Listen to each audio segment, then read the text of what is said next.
Le vamos a dar la bienvenida a Gerardo Rodríguez, el compañero de FANCAP, integrante de la Comisión Pro Referéndum, que nos va a interiorizar un poquito sobre el tema de las empresas públicas, la soberanía del Estado que tenemos que pelearla entre todos y sobre todo lo que está pasando ahora con la cementera en Paysandú y este intento de privatización que quiere hacer este gobierno, ¿no?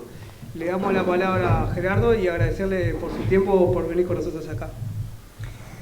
Bueno, buen día compañeros y compañeras. En primer lugar, pedir disculpas. Ayer fuimos a una manifestación en Minas, estuvimos hasta las 12 de la noche casi en la junta local que estaba discutiendo el tema de la posible privatización. Y me acosté tardísimo, me levanté hoy, fui a una asamblea de la refinería y ahora estaba en la asamblea de AOEC y se me había pasado. Mil disculpas, salí corriendo cuando me llamó José, salí corriendo para acá. Bueno, compañero, en realidad estamos en un momento complejo, ¿no? Nosotros en marzo de 2020 hicimos una asamblea general en la Federación ANCAP y comenzamos por caracterizar este gobierno, en primera instancia. Todavía la ley de urgente consideración no había ingresado al Parlamento, pero a partir de la caracterización de un gobierno de derecha, neoliberal, con cierto sesgo autoritario y sobre todo clasista, concluíamos de que, con otras miradas, digamos, del movimiento sindical, de que la ley de urgente consideración junto a la ley de presupuesto y la política salarial son la estructura que sostienen este proyecto político justamente que gobierna, digamos, para las clases dominantes. A partir de ese momento se dio todo el tema de la pandemia, algo nuevo, que si hay un sentimiento de repente con el que podamos definir ese momento fue el miedo, ¿no? La incertidumbre, el miedo a enfermarnos, a contagiar, a morirnos incluso, a perder el trabajo, a ir al seguro de paro. Y en medio de esa situación, este gobierno sigue adelante con ese proyecto de ley que tenía cerca de 480 artículos, con una clara intención de hacer un brutal ajuste sobre los trabajadores y una quita de derechos, ¿no? Y lo que más llama la atención que a partir de esa situación nueva, de que se había derrumbado el mundo, se cayeron las economías mundiales y acá obviamente nos cambió la vida. No había un solo artículo que atendiera la emergencia social que se venía configurando con cientos de miles de trabajadores en el seguro de paro y miles de uruguayos y uruguayas comiendo en ollas populares. En ese contexto, con las restricciones desde el punto de vista de la protesta, incluso con restricciones desde el punto de vista constitucional, con el derecho a reunión y otras cosas, se vota la ley de urgente consideración y ahí en un proceso histórico del campo popular logramos ir tejiendo una alternativa, digamos, a esa situación de atropello y esa alternativa que costó, que tuvimos casi 6 meses discutiendo, el 8 de julio se coronó con una hazaña del campo popular de la consecución de 800.000 firmas. Un proceso que nos llevó más tiempo del que hubiese sido recomendable, pero creemos que no fue un tiempo perdido, sino que fue un tiempo invertido, ¿no? Porque fíjense ustedes que la ley se votó el 8 de julio y comenzamos a juntar firmas el 29 de diciembre. Pero ahí nos dimos cuenta que si muchas veces se hace una crítica o autocrítica de lo que fue el proceso de la izquierda de los últimos años y se concluye que hubo una especie de distanciamiento, de divorcio entre la base social y las expresiones políticas del campo popular, también había ese alejamiento, no alejamiento ideológico ni de objetivos en común, pero sí de lucha entre las organizaciones históricas del campo popular, la FEU, la FUCBAN, bueno, los feminismos, el movimiento sindical. Y ahí llegamos a ese momento, digamos, de tener que enfrentar un proyecto que estaba firme, que sigue estando firme, pero que ahí estaba más firme, que había tenido respaldo popular, y llegamos con diferentes posturas. Algunos pensaban que había que ir por toda la LUC, otros por algunos artículos, otros por el camino largo, otros por el camino corto, otros pensaban que los artículos que había votado el Frente Amplio no se podían incluir en el... ¿Cómo andan? ¿Todo bien? Que no se podían incluir en los artículos a impugnar. Sin embargo, a partir de esa discusión franca y fraterna, y a partir del renunciamiento también, esto creo que nos dejó muchas enseñanzas. A veces discutimos en el seno de nuestras organizaciones y se resuelve algo y uno dice, bueno, con esta voy hasta morir. Pero después cuando hay que construir con otras y otros, ese con esta voy hasta morir, te deja acorralado en un sitio que si no amplías la mirada, si no justamente renunciás a tus posturas iniciales, esa base, digamos, del campo popular que tiene, que es muy abarcativa, que no solo incluyen a las organizaciones históricas, ¿no? Hay nuevos colectivos que nosotros tenemos que ver, visualizar, con otras formas de militancia, que no estamos entendiendo, que no estamos comprendiendo, y que lo que se logró fue muy importante, pero para construir, digamos, un nuevo proyecto popular, soberano, alternativo al de la derecha, es imprescindible ver esos colectivos que emergen y que se comunican de otra manera, que militan de otra manera, que entienden la realidad de otra manera y que son tan valiosos como organizaciones históricas. Y bueno, creemos que eso fue un acierto, porque si bien acá no cabe duda, el triunfo del 8 de julio fue el triunfo de la gente, de la militancia. También tuvo una conducción en esas organizaciones históricas y en otros colectivos que se sumaron en la mirada, digamos, en interpretar que no era atropellando a nadie, sino que si había que ser flexible para incluir a todos, había que serlo. Y así fue que, por ejemplo, hay 4 artículos que están incluidos en el referéndum que fueron votados por todos los partidos, incluso el Frente Amplio, que era uno de los que impulsaba el referéndum. Y con argumentos, 2 fueron de la enseñanza y 2 de ANCAP, logramos ver que, bueno, o entender o construir entre todos, de que se había mejorado lo que había, que era en primera instancia una propuesta de desmonopolización, pero que aún lo que se había quedado era perjudicial para los intereses de ANCAP, pero sobre todo para los intereses de todo el país. Y bueno, creemos que el 8 de julio cambió el escenario político nacional sin lugar a duda, aunque la batalla, digamos, fundamental es ganar el referéndum.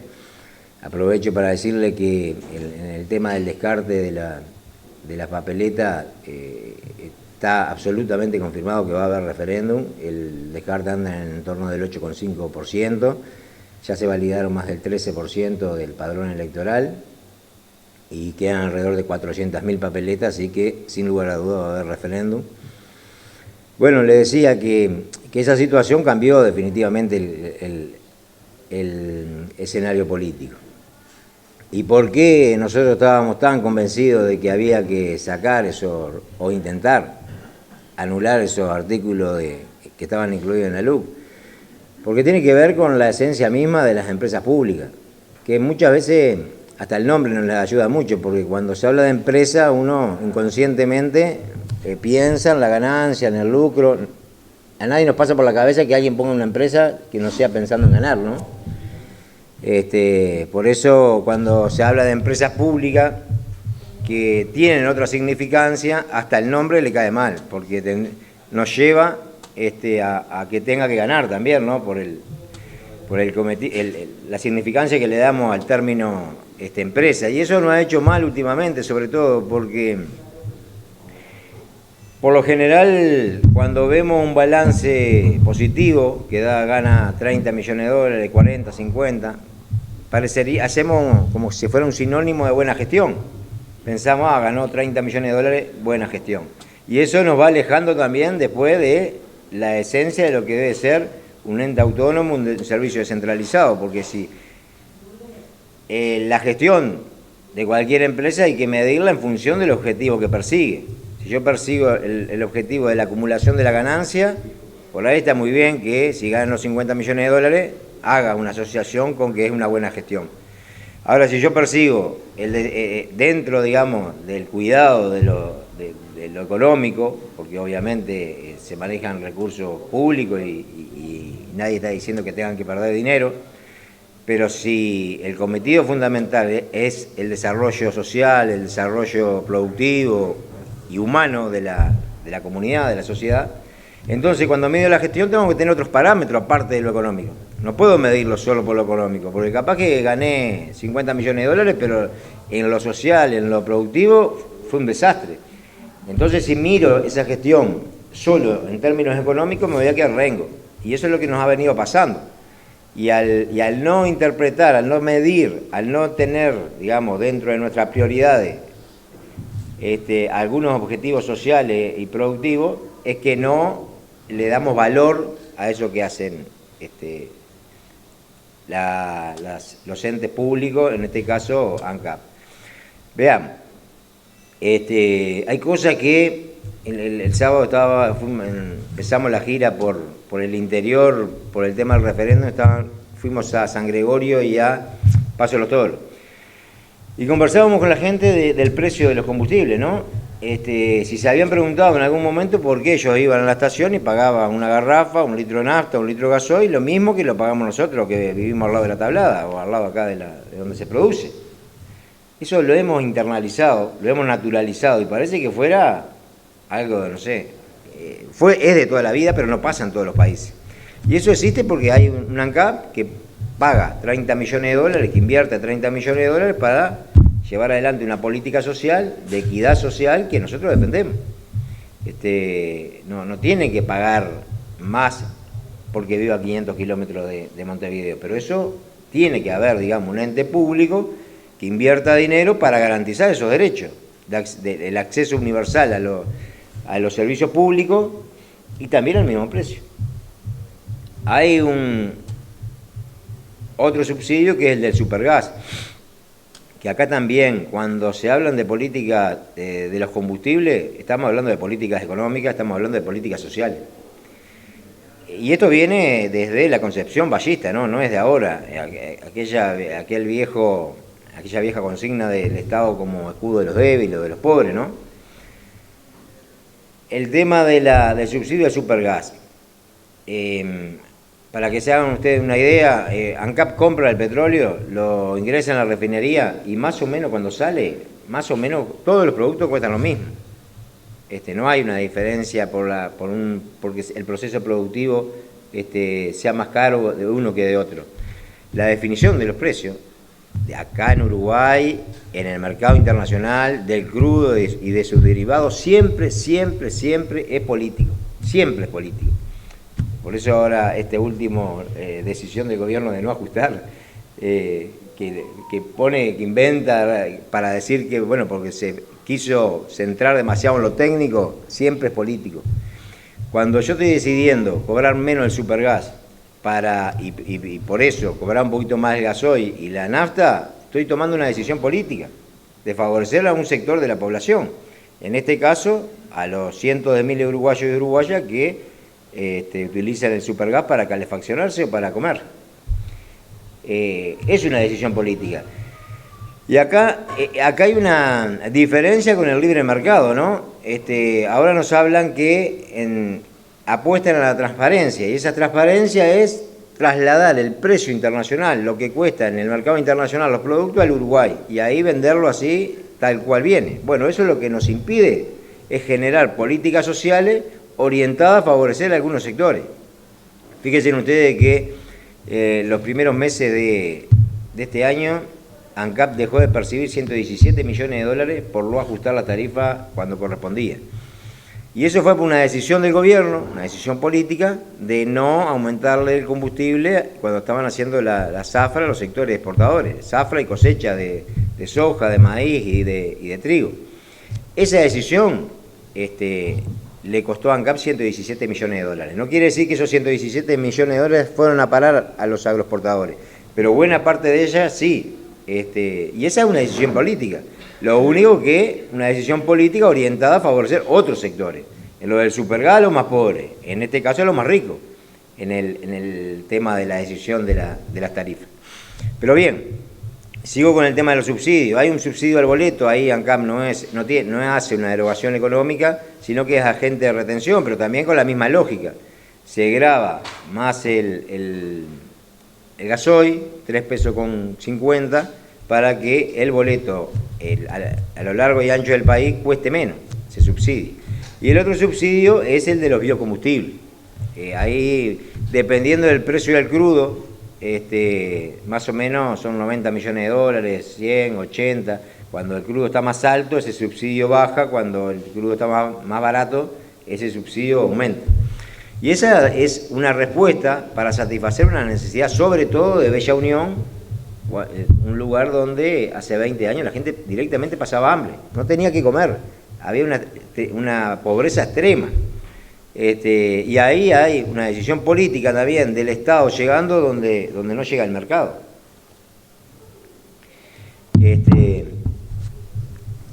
Es una decisión también como sociedad, si el Estado debe estar presente cuando amplios sectores de la población lo necesitan, o si debe estar ausente. Ahora, por ejemplo, el gobierno se presenta como un logro que ahorró 622 millones de dólares en plena pandemia, con una enorme crisis social, económica, con cientos de miles de personas sin trabajo, con por lo menos 200.000 desocupados, 80.000 en el seguro de paro, 50.000 comiendo en ollas populares. Bueno, en este contexto, para el gobierno es un logro haber ahorrado. Para nosotros es una decisión política que conspira, digamos, contra los sectores más desprotegidos. Y mientras eso hacía, como les decía, subsidiaba, digamos, sectores que, por ejemplo, en los primeros meses de este año, en plena pandemia, aumentaron las exportaciones más de un 30%. Es decir, acumulan cada vez más riqueza, concentran esa riqueza, y además, por datos de los compañeros de AEBU sobre los depósitos de los uruguayos en el exterior, sabemos que en el primer año y medio de este gobierno han aumentado los depósitos en 6.800 millones de dólares.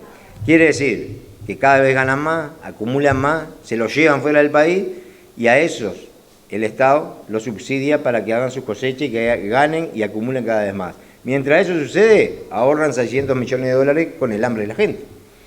Y este proyecto agroindustrial de ALUR, miren lo que hace el gobierno. Ustedes recordarán que hace 2 meses, cuando hicieron el ajuste de 5 pesos, dijeron que ahí crearon un factor X, porque le encantan los tecnicismos, ¿no? El factor X, después hablaremos del PPI, cosas que son difíciles de comprender, pero por lo general lo que tienen son un fuerte componente ideológico. Crearon un factor X, y en ese factor X incluyeron los subsidios, el subsidio a lo que hablamos, ¿no? Al supergas, al flete, a los biocombustibles, a la industria cementera, un subsidio implícito que lo tienen que hacer por no invertir.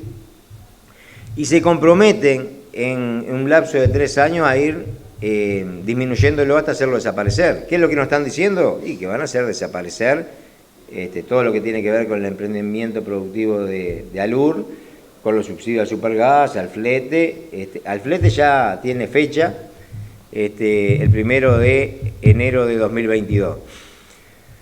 Y no dicen que lo van a trasladar a tarifa. Dicen que a partir del 1 de enero de 2022 el subsidio al flete no lo paga más ANCAP, esos 30 millones. Lo van a pagar la distribuidora.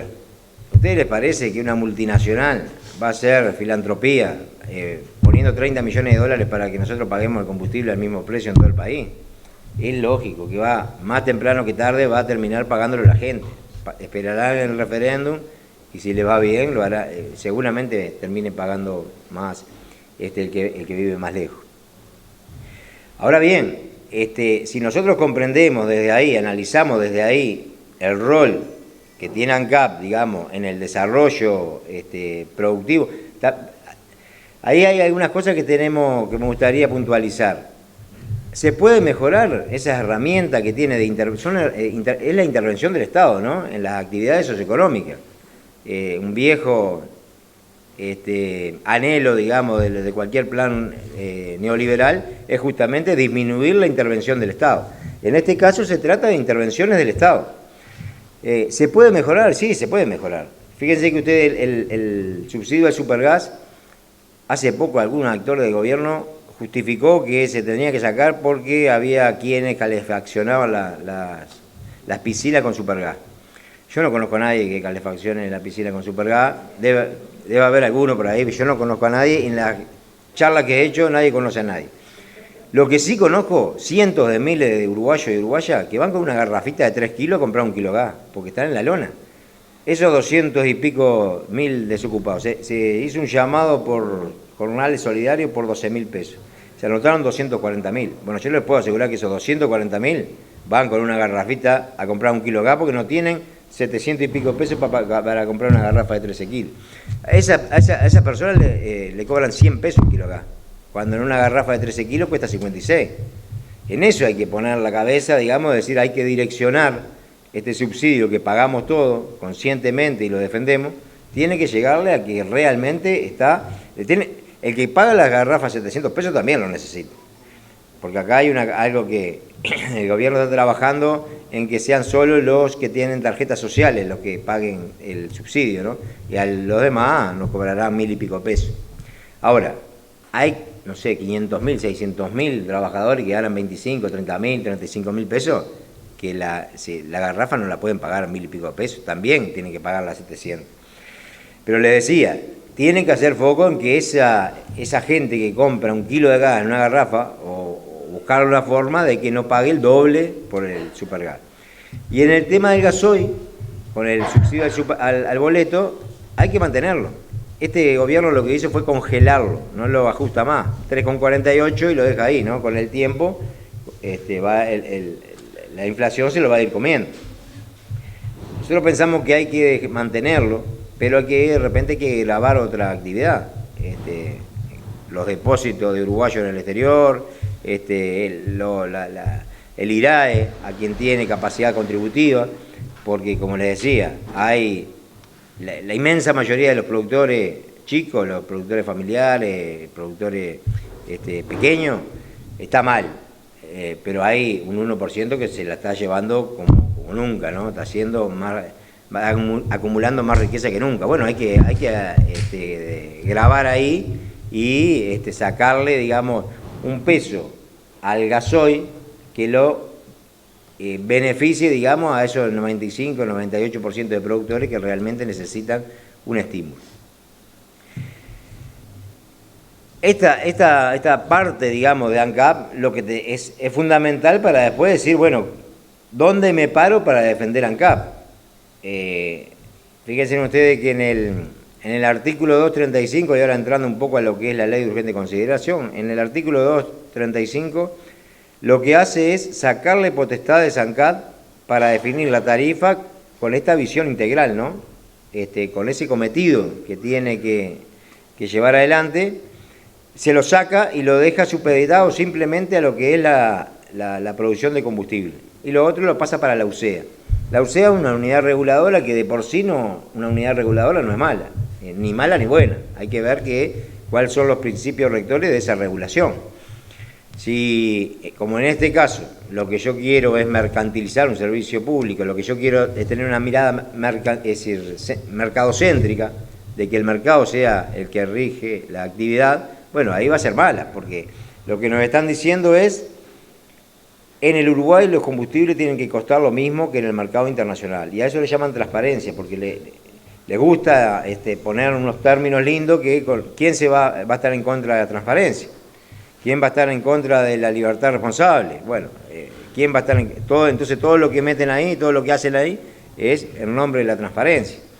Y en nombre de la transparencia lo que hacen es sacarle a ANCAP la posibilidad de hacer políticas sociales. Porque si yo voy a trasladar el precio internacional tal cual sucede en el exterior, en el mercado internacional, no voy a poder subsidiar el supergas, no voy a poder subsidiar todo lo que les dije, ¿no? El flete, los biocombustibles. Entonces nos ponen en ese factor que les decía, y aparte con un nombre, una denominación muy sugerente, sobrecosto o ineficiencia. Y nos hacen pensar que lo que invertimos en el proyecto de los biocombustibles es una ineficiencia, ¿no? Que la decisión de vender el supergas más barato es una ineficiencia. 90 millones de dólares. Esto al país le cuesta entre 90 y 100 millones de dólares, es una ineficiencia, es sobrecosto. Bueno, si yo tengo una política, yo decido como Estado, como gobierno, una política pública para favorecer a los sectores que menos tienen, no es un sobrecosto ni es una ineficiencia, es una decisión política de favorecer a un sector de la población. Lo mismo pasa con los otros subsidios, ¿no? Pero en el nombre de la transparencia, de la eficacia, nos van a arrancar todo eso. Y cuando ANCAP no tenga la posibilidad de hacer esas políticas, ¿qué razón tiene de existir? Es simplemente un importador de combustible que lo trae, lo coloca en el mercado y lo vende al mismo precio de lo que está en el exterior, en el mercado. Y acá hay a veces una confusión, porque nosotros vemos, de repente vamos a Argentina o a Brasil y decimos, pero está mucho más barato, 2 veces, está a la mitad de precio. Y pensamos que si nosotros cerramos la refinería e importamos combustible, nos van a vender a nosotros a ese precio. En primer lugar, Argentina y Brasil son productores de petróleo.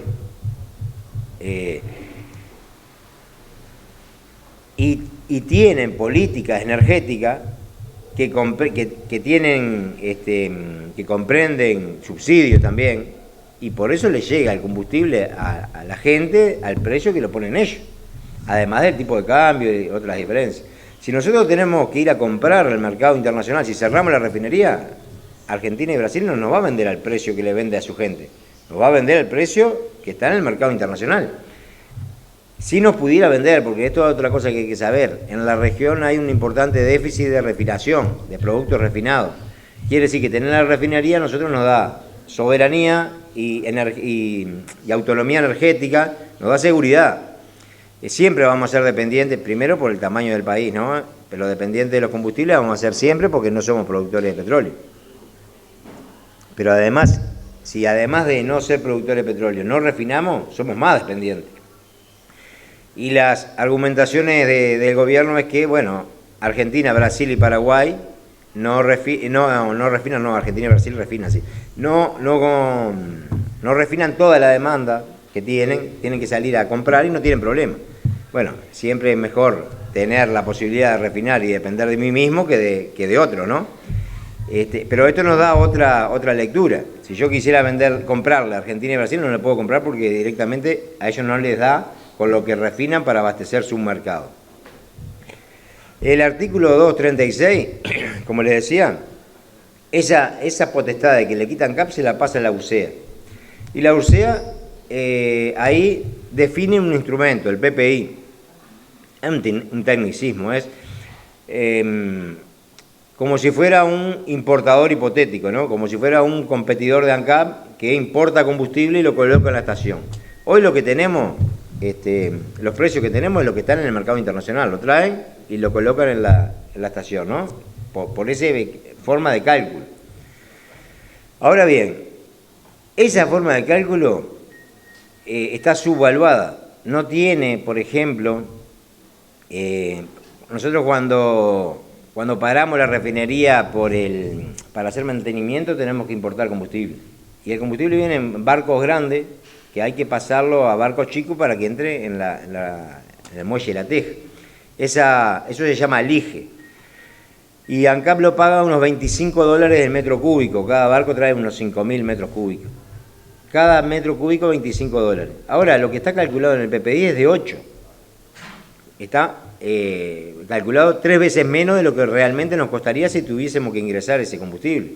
Es decir, si nosotros cerramos la refinería e importamos, los combustibles no solo no van a bajar, sino que van a aumentar, porque vamos a tener que pagar ese precio real. Y esto, miren cómo será la cosa, que el propio directorio de ANCAP, que en su mayoría son integrantes de la coalición de gobierno, el presidente Colorado, hay dos integrantes del Partido Nacional y uno de Cabildo Abierto, presentó un recurso ante la UCEA denunciando esta situación, ¿no? Que estaba mal calculado el PPI. Pero es lo que tenemos hoy para definir. ¿Qué es lo que sucede con eso? Bueno, por un lado, lo que les decía, ¿no? Mercado puro y duro. Si cuando pasen los 3 años que ellos dicen, vamos a vender al precio internacional en las estaciones sin importar, sin la posibilidad de hacer políticas sociales, digamos, con los precios. Vamos a trasladar a precio eso. Pero tiene otro inconveniente, que hay una característica que tiene el mercado internacional del crudo, que es la inestabilidad. Porque si ustedes ven en los históricos, hace permanentemente así, permanentemente. Pero además sube porque hay un huracán, sube porque hay una decisión de la OPEP, sube porque estalló una guerra por allá, baja porque le conviene, porque cierran la canilla, abren la canilla y baja, cierran la canilla. Indudablemente eso responde, digamos, a intereses geopolíticos. ¿Qué es lo que pasa con esos vaivenes, con esa inestabilidad? Si yo ajusto los combustibles todos los meses, en la ley dice que pueden hacerlo cada 2, pero después en un decreto reglamentario lo pusieron en un mes. Si yo ajusto todos los meses, va a suceder, vamos a suponer que el gobierno empieza a cumplir las promesas, que no es como la promesa de bajar los combustibles, pero vamos a pensar de que va a cumplir. Y que cuando baje el precio internacional de los derivados del petróleo, van a bajar acá. Pero cuando suba, es decir, todos los formadores de precios, el que tiene una fábrica, el que tiene produzca lo que produzca, o una distribución, lo que fuera, y tenga como insumo importante los combustibles, cuando suben los combustibles te lo va a trasladar a precio. Ahora cuando baja, ¿van a trasladar a precio esa baja? Por más que el gobierno bajara en el porcentaje que tiene que bajar. Nosotros estamos seguros que no va a pasar, no va a bajar en la góndola de los supermercados, los productos, ni en ningún lugar va a bajar ese producto, porque el que vende, digamos, el que abastece el mercado, digamos, de productos, se va a poner del lado del resguardo. Si a mí todos los meses, no sé lo que va a pasar el mes que viene, tendría que ser una baja muy pronunciada para que pudiera tocar el precio, pero cuando suba lo voy a subir y cuando baje lo voy a mantener, y cuando suba otra vez lo mismo. Lo que esta decisión lo que hace es generar una presión alcista de los precios. Está claro que esto no es la solución, que es un fracaso y que hay miradas diferentes en el gobierno. La mayor demostración de que es un fracaso es que nosotros teníamos el combustible, la nafta a 55 pesos y el gasoil a 40, y ahora lo tenemos a 50 el gasoil y a 70 la nafta, ¿no? En pocos meses se disparó el precio. Pero además estamos seguros que con el tiempo esto va a tener un alza, digamos, en lo que tiene que ver con los productos que nosotros compramos, superior a lo que tienen los combustibles. Y en definitiva,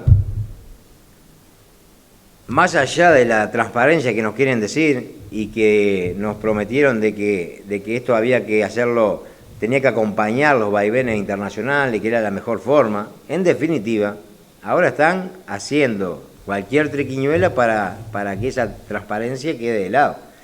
¿Qué pasó el mes pasado?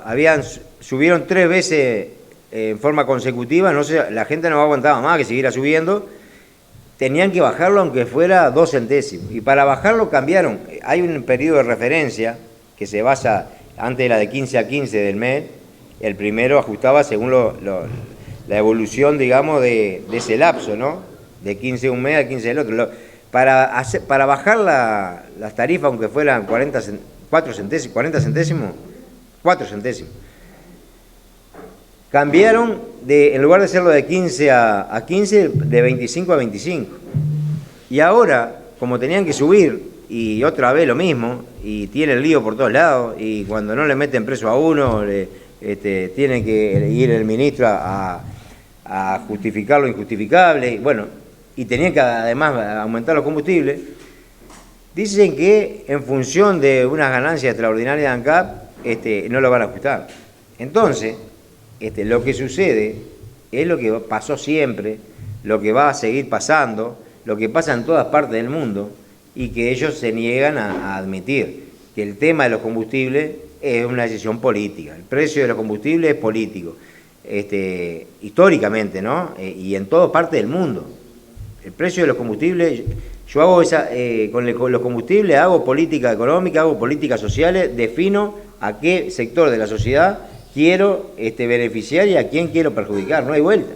Y aumento y bajo cuando lo decido dependiendo de variables macroeconómicas y también de la economía normal del país.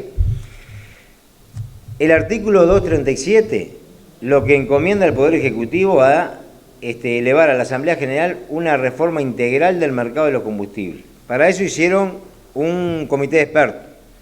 Y extrañamente en ese comité de expertos no convocaron a ningún integrante de ANCAP, a ningún técnico de ANCAP, que es el organismo que históricamente definió todas las políticas de los combustibles. No convocaron a nadie de ANCAP ni de la UDELAR, un comité de expertos para llevar adelante una decisión política que ya tenían, que es desmantelar ANCAP. ¿Y qué es lo que propone ese comité de expertos? Ya trabajó, se puede bajar el informe de internet. Lo que propone es sacar el subsidio al supergas, cerrar la planta de Alur Capurro, no producir más biodiesel en el país para adicionar al gasoil, ir bajando la mezcla de etanol que se le agrega a la nafta, incluso recomiendan reconsiderar la idea, digamos, de que si ANCAP tiene que hacerse cargo de Alur o no. Si ANCAP no gestiona Alur desaparece el otro día, ¿no? Porque es todo subsidiado. Fíjense ustedes que luego de hacer ese subsidio que le costó 117 millones de dólares para subsidiar los sectores agroexportadores, al mes siguiente ANCAP resuelve cerrar un emprendimiento productivo en Belén que empleaba 36 trabajadores. El único emprendimiento productivo que había en Belén. La mayoría de ellos cortadores de caña. De esos 36, la mitad fueron a trabajar a Bella Unión, a 70 kilómetros de distancia, y la otra mitad aceptó unos pesos como indemnización, no le corresponde despido, pero como si fuera un despido, seguramente asfixiado por la cuenta, y en poco tiempo, en 2 o 3 meses, no tiene ni plata ni trabajo. En la ley de presupuesto, y acá viene lo que yo le decía, que la LUC articulada con la ley de presupuesto y la rendición de cuentas. En la ley de presupuesto incluyeron 2 artículos que desmonopolizan los puertos y los aeropuertos. Y ahora tomaron la decisión de el aeropuerto de Carrasco y el de Laguna del Sauce retirar el sello ANCAP. Es decir, que ANCAP se retire de los servicios aeroportuarios, se lo entregan a privado y en la puerta de entrada y salida del país ANCAP no existe más. Decidieron no renovar un barco con el que nosotros abastecíamos de combustible a Juan Lacase y Paysandú, y nos quedamos solo con la barcaza. La planta de Juan Lacase y 33 están pensando alquilarla a privado. En Juan Lacase sería como un depósito aduanero o depósito, digamos, para vender fertilizantes. Eso todo el desguace que están haciendo, ¿no? Y a eso se le suma ahora la industria cementera. ¿Qué es lo que hacen con la industria cementera? Dicen que van a hacer una asociación, pero en la asociación resulta que le entregan, va a ser tipo una subasta, ¿no? Dice que hay 5 interesados que le van a decir a todos ellos, bueno, ¿cuánto me da por la piedra? ¿Cuánto me da por la fábrica? ¿Cuánto me da por el sello? Y el que pague más se lo queda siempre con la condición de que el privado va a tener la mayoría del paquete accionario. Esto es una privatización lisa y llana, no hay asociación de ninguna manera. Nosotros por un lado nos genera duda el hecho de que de en qué marco jurídico lo van a hacer, ¿no? Porque si en el artículo 285 de la LUC habilita a las empresas públicas, a las empresas vinculadas de las empresas públicas, a abrir el paquete accionario hasta un 49%, si crean ese instrumento es porque antes no lo tenían. tenemos que analizar, nosotros le pasamos al área jurídica de la Federación ANCAP que analice esto porque no sabemos si tienen realmente un instrumento de ese tipo para poder entregarle a un privado el 50%, mucho más habiendo decisiones de consultas populares, digamos, de mantener el ANCAP estatal y público, ¿no? En ese caso se está privatizando una parte de ANCAP. Pero esto tiene una beta, digamos, una línea, una dimensión jurídica que tendremos que analizar, tiene una dimensión desde el punto de vista político que nosotros vamos a defender con toda nuestra fuerza, ¿no? Primero el desconocimiento o, si lo planteamos desde el otro lado, exigir que se cumpla el pronunciamiento popular, la voluntad del pueblo de mantener el ANCAP estatal y pública expresado en el 92 y en el 2003. En segundo lugar, denunciar la entrega de una riqueza natural que tiene el país, valuada en 10.000 millones de dólares, que es la piedra caliza. Se estima que hay piedra caliza para producir portland durante 100 años. Acá se le estaría entregando por 30 años a un privado esa riqueza que tiene el país. Y en tercer lugar, la situación de los 550 trabajadores que dependen de esa industria.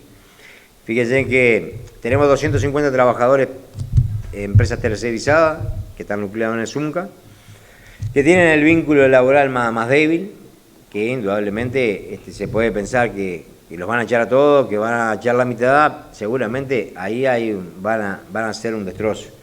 Pero con los 300 funcionarios públicos también van a hacer un destrozo, porque ninguno o casi ninguno de esos compañeros y compañeras va a aceptar pasar a la empresa privada y va a perder, digamos, el vínculo laboral con ANCAP.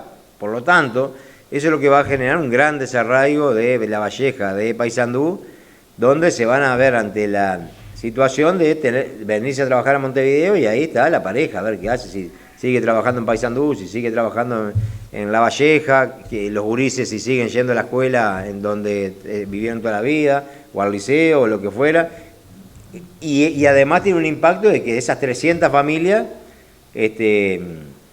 generan consumo interno en esos departamentos.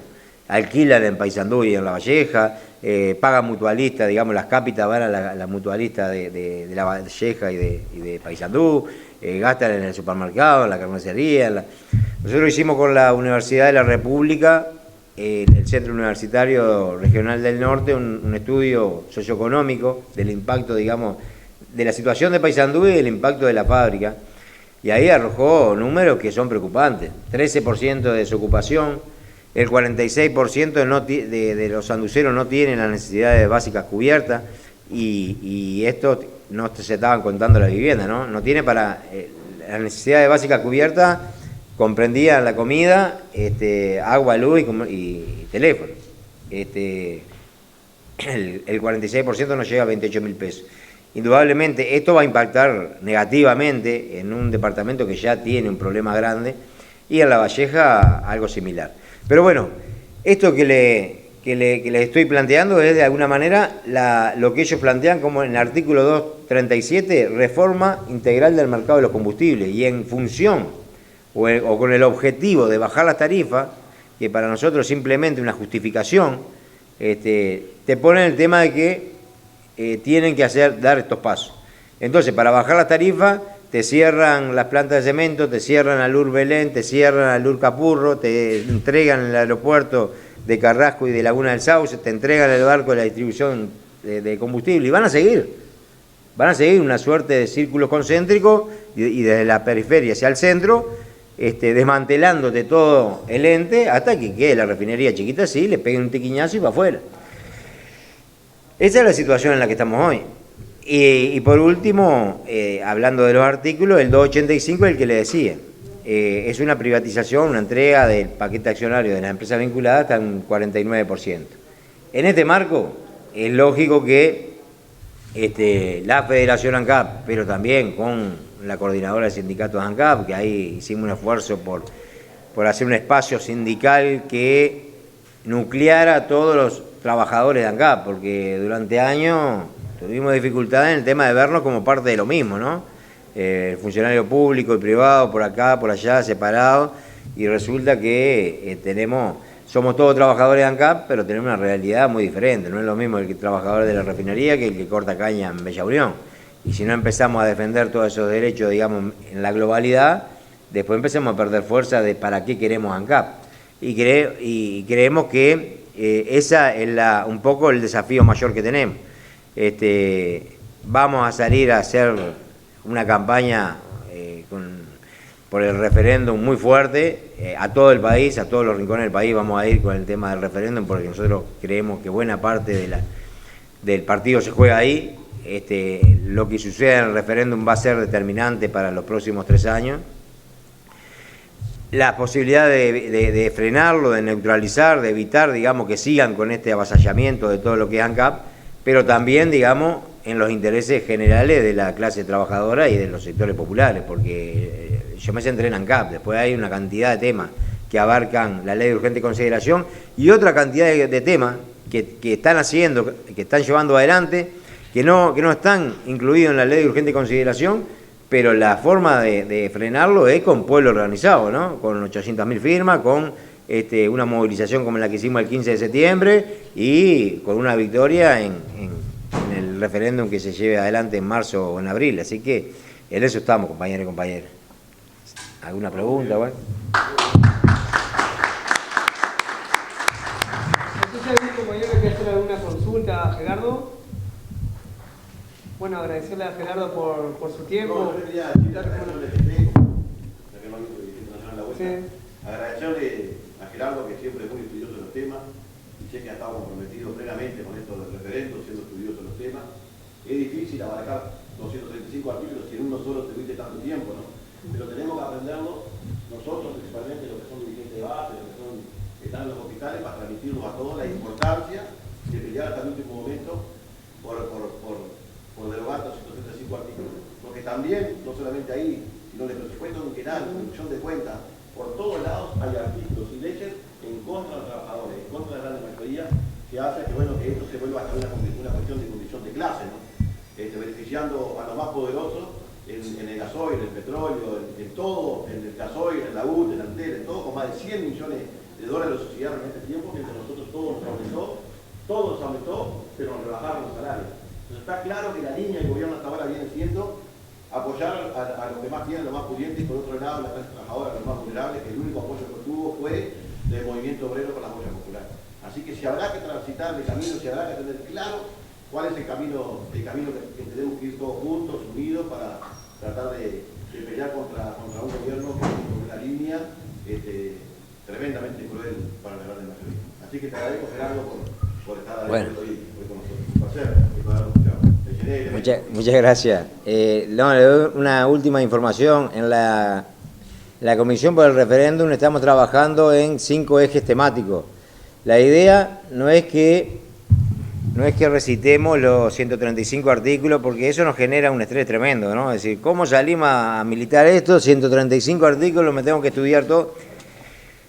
La idea es contraponer 2 modelos de país, ¿no? Y desde ahí hacer un aterrizaje por temática de los 135 artículos, pero lo conceptual, lo ideológico, hacia dónde apunta. Y desde la comisión separamos 5 ejes. 1, economía y empresas públicas, seguridad, vivienda, educación y otros. Y en los otros están los artículos que, tema de adopciones, el derecho a huelga, ¿no? Vamos a hacer los miércoles a las 19 horas, a partir de este miércoles 6, alguna talleres, digamos, para de formación de cada una de las temáticas. Estamos haciendo un documento para que a lo largo y ancho del país todos tengamos más o menos el lineamiento, 4 o 5 lineamientos de cada temática, para que el abordaje sea desde un mismo lugar, universalizar, digamos, un discurso. Eso no quiere decir que cada uno después, si tiene conocimiento, profundice, ¿no? Pero por lo menos que en líneas generales todos hablemos de lo mismo. Es decir, yo puedo hablar de los combustibles, ahora cuando me llevan para otro lado, no vamos a ser opinólogos. Me llevan para seguridad, tengo que respaldarme en algo, y me voy a respaldar en ese material que va a ser colectivizado con todo el mundo masivamente, y va a haber talleres de formación y eso, para que, bueno, ante estos temas, cuando no te sientas seguro, te respaldás en ese material.